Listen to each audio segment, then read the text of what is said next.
आप सभी बहन भाइयों को बैसाखी पर्व की बहुत बहुत शुभकामनाएं। बैसाखी का जो पर्व होता है उसके पीछे कई कारण हैं।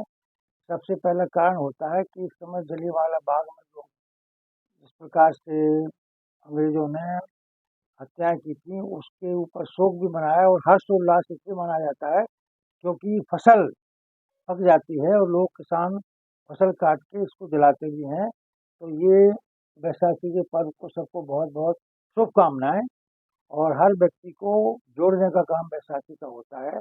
इसमें कोई धर्म, कोई जाति वगैरह का कोई इसमें वो नहीं होता है। दूसरी बात ये है कि जब हम इस मैंने पहले बताया था पिछली बार कि पूजा पाठ करने में बहुत सारी चीज़ों का महत्व होता है, व्रतों में महत्व होता है। तो पंचामृत क्या होता है?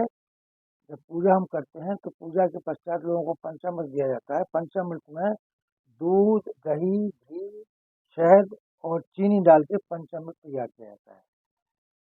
पंचामृत का महत्व लक्ष्मी नारायण कथा में भी होता है। जो पंचामृत है लक्ष्मी नारायण को दिया जाता है। तो इसी प्रकार से इन 5 डिब्बों को मिला करके पंचामृत तैयार किया जाता है, जिसको कथा, पूजन, अच्छे कार्यक्रमों में बांटा जाता है।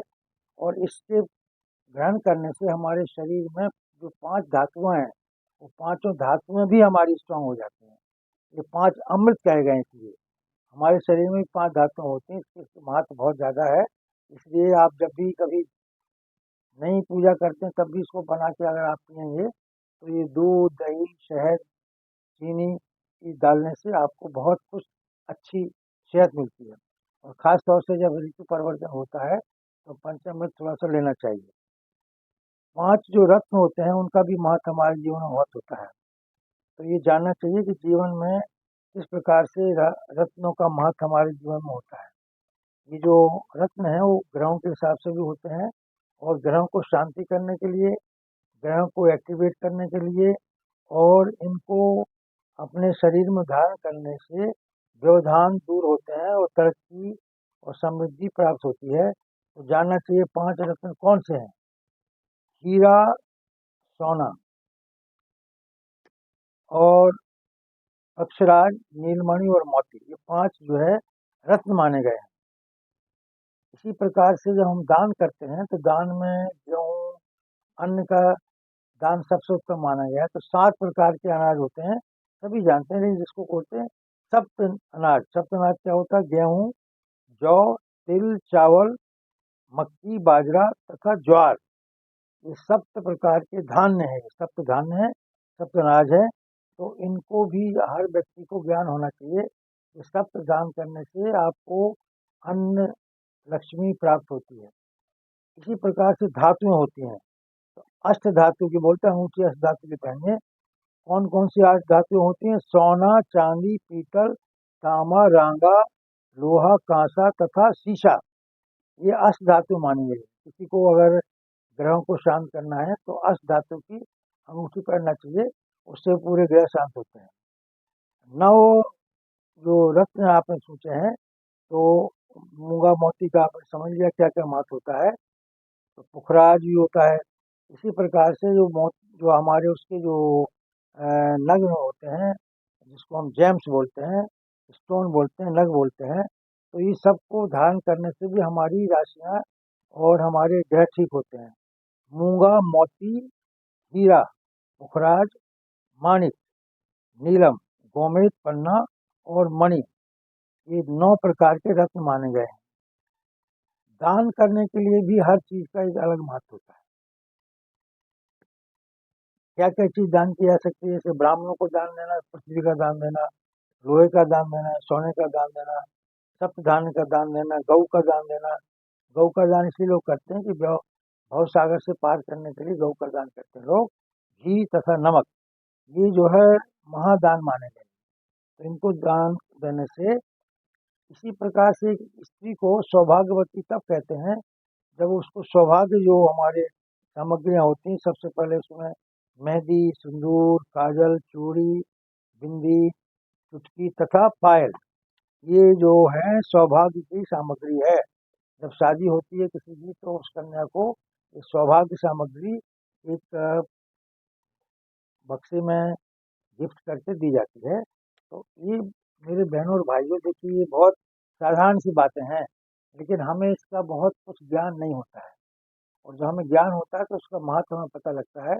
इसलिए इस माध्यम से आपको लगेगा ये कोई नई बात थोड़ी, हम सब जानते हैं, लेकिन अभी कोई आपसे पूछा जाए कि सावधान क्या है, नहीं बता पाएंगे आप। आपसे पूछा जाए नवरत्न क्या है, नहीं बता पाएंगे। तो ये इसलिए मैं इसको जोड़ रहा हूँ, ये सब चीज़ आपके सौभाग्य से, आपके स्वास्थ्य से और सफलता से ये सब जुड़ा हुआ है।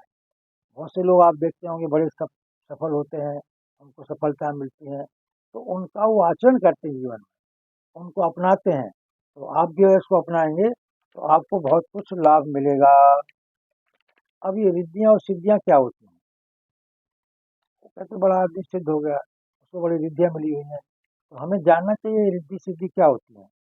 हमारे जैसे हनुमान जी को अष्ट सिद्धि माता जानकी ने दी थी, तो इसी प्रकार से 8 सिद्धियाँ होती हैं, और हमें सिद्धियों के आधार पर हम लोगों को परख सकते हैं। जैसे हनुमान जी को इतनी सिद्धियाँ थी कि हर चीज़ जान जाते हैं। तो सबसे पहली सिद्धि होती है, कोई आपके पास आता है, उसको परखिए आप। कैसे परखेंगे? तो परखने की सिद्धि होती है, निर्णय लेने की भी सिद्धि होती है। हमारे मोदी जी हैं जैसे, हमारे राहुल भी हैं, तो उनको निर्णय लेने में अलग-अलग समय लगता है।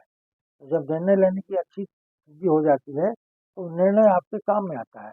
हर व्यक्ति के जीवन में अवसर आते हैं, उन अवसरों को कैसे करना है। जैसे दिल्ली में 47 में कई लाख लोग आए, कई लाख लोगों ने पैसे कमाया लेकिन उड़ा दिया, तो उन्होंने उसको सिद्ध नहीं किया। बहुत लोगों ने ज़मीन खरीद ली, तो उनको ज़मीन की सिद्धि मिल गई। तो इसी प्रकार से आपको सामना करने की शक्ति भी होती है। कोई आपके अचानक सामने आ जाए, उसको कैसे फेस किया जाए, तो वो आपके तर्क के ऊपर डिपेंड करता है। तो उस समय आप जो है कैसे उसका सामना करते हैं, तो ये भी एक सिद्धि प्राप्त की जा सकती है। सहन करने की शक्ति भी बहुत होती है। बहुत से लोग होते हैं जो थोड़ी-सी कोई बात कहे, वो तू-तड़ाक करके लड़ने को तैयार हो जाते हैं। इसका मतलब ये हुआ कि उस व्यक्ति में सहन करने की शक्ति नहीं है। तो सिद्धि प्राप्त करने के लिए सहनता भी होना चाहिए, शीलता, सहनता होना चाहिए। इसी प्रकार से सहयोग करने की शक्ति। अब बहुत से लोग होते हैं, भाई-बहन सब होते हैं, परिवार होता है, उनमें सहयोग नहीं होता, आपस में लड़ते रहते हैं, तो आपस में बिखर जाते हैं, सम्मति नहीं होती है। तो इसलिए रामानुज जी कहा, जहाँ सुमति वहाँ संपत्ति नाना, जहाँ विपत्ति वहाँ कुमति आने से तरह-तरह की विपत्तियाँ आती हैं। जहाँ सुमति वहाँ संपत्ति नाना, जहाँ कुमति वहाँ विपत्ति निधाना। तो ये चीज़ें बहुत छोटी-छोटी सी हैं, लेकिन जीवन में सफलता प्राप्त करने के लिए इसका बड़ा महत्व है, जो हम कभी जीवन में ध्यान ही नहीं देते हैं।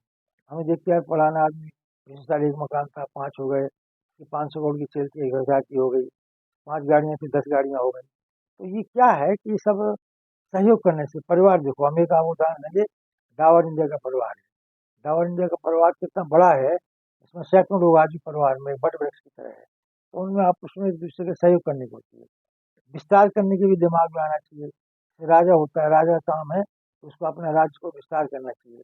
तो विस्तारवादी, आपने एक मकान, एक कारोबार शुरू किया तो बढ़िया चल गया, दूसरा करो, तीसरा करो, चौथा करो। देखो मल्टीनेशनल कंपनियों से उदाहरण लो आप, कहाँ कहाँ फैला हुआ है उनका, 100 देशों में। तो विस्तार करने की भी एक सिद्धि होती है।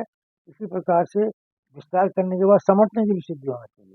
आपने फैला तो लिया, लेकिन आपको संभालें कैसे, तो ये बहुत बड़ी बात होती है। इसलिए ये जो आपको सिद्धियाँ बताई हैं, ये जो है सामान्य, सामान्य का मतलब सहाय करने की शक्ति भी होना चाहिए, ये भी एक प्रकार की सिद्धि है। तो इन सिद्धियों को प्राप्त करने के बाद आदमी कैसे प्राप्त कर सकता है? अब इसमें योग की बात है, साधना की बात है, ध्यान की बात है। ये सब चीज़ें आप हर व्यक्ति प्राप्त कर सकता है, अगर उसको निरंतर योग, साधना, ध्यान करने के अभ्यास हो, तप करने का अभ्यास हो, तो ये अध्यात्म प्राणायाम आदि से ये कर सकते हैं। तो समस्त कार्यों में योग, योग का मतलब है कि परमात्मा को साथ में लेना। ये खाली अष्टांग योग वाला योग नहीं होता है, या आपने 10 आसन कर लिए वो योग है। योग का मतलब परमात्मा को बिठाना, परमात्मा को जागृत करना। परमात्मा जागृत हो सकता है अगर आप सही ढंग से उसको याद करते हैं। क्यों? जैसे आपको संकट आया, आपने सोचा यार क्या करना, भगवान भगवान का हम तो खुद ही निपट लेंगे। जैसे द्रौपदी के मन में अहंकार आ गया, मैं तो, मेरे 5 पति हैं, इतने ताकतवर हैं, ये दुशासन हमारा क्या बिगाड़ लेगा? लेकिन वो घमंड की वजह से उसने भगवान को याद नहीं किया। जब उसने देखा कि मेरी लज्जा जाने वाली है, तो जैसे भगवान को उसने याद किया। तो भगवान का कहना ये है कि मैं तो आऊँगा, भगत के बस में है भगवान, क्योंकि वो मेरा भगत, मेरा मेरा ही अंश भगत है, तो इसलिए वो आते हैं, भगत के बस में है भगवान। इसलिए सबसे उत्तम तरीका ये है कि इसका अभ्यास करना सीखिए। जैसे कृष्ण और अर्जुन का एक संवाद होता है, उसमें कृष्ण अर्जुन को कहते हैं कि भाई तुम युद्ध क्यों नहीं कर रहे हो? अर्जुन ने कहा मैं निर्णय नहीं ले पा रहा हूँ। क्यों नहीं निर्णय ले पा रहा हूँ? कि मेरे सामने जो है मेरे भाई, मेरे बंधु, मेरे गुरु सब हैं। तो कृष्ण ने कहा भाई तुम्हारे को विषाद हो गया है। गीता में विषाद अध्याय जो होता है, विषाद योग, तो विषाद माने डिप्रेशन। डिप्रेशन होने के टाइम पे आदमी की जो बुद्धि है वो संतुलन में नहीं रहती। तो कृष्ण ने कहा कि भी तुम मेरा चिंतन करो।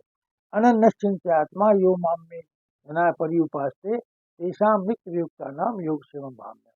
तो इस बात के माध्यम से हम हर व्यक्ति से ये अनुरोध करना चाहते हैं कि भक्ति और परमात्मा को जोड़ने का कोई समय नहीं। प्रहलाद बचपन में जुड़ गए, तो आप भी जब भी जहाँ किसी भी हालत में हैं, परमात्मा से जुड़ने का काम करिए। जैसे हनुमान जी हैं, तो हनुमान जी ने तो इतना ज़्यादा जोड़ रखा है, तो उन्होंने अपने हृदय में बिठा लिया। तो हृदय में आप भी बिठा सकते हैं। कैसे? निरंतर चिंतन करने से, निरंतर अभ्यास से जन्मति होत सुनान। हमारी ये परीक्षा इसलिए होती है इस योनि में आके कि कौन व्यक्ति क्या बनता है। ध्रुव बन गया, प्रहलाद बन गया, सूरदास बन गया। सूरदास ने ओढ़ी चदरिया ज्यों की त्यों धर दी।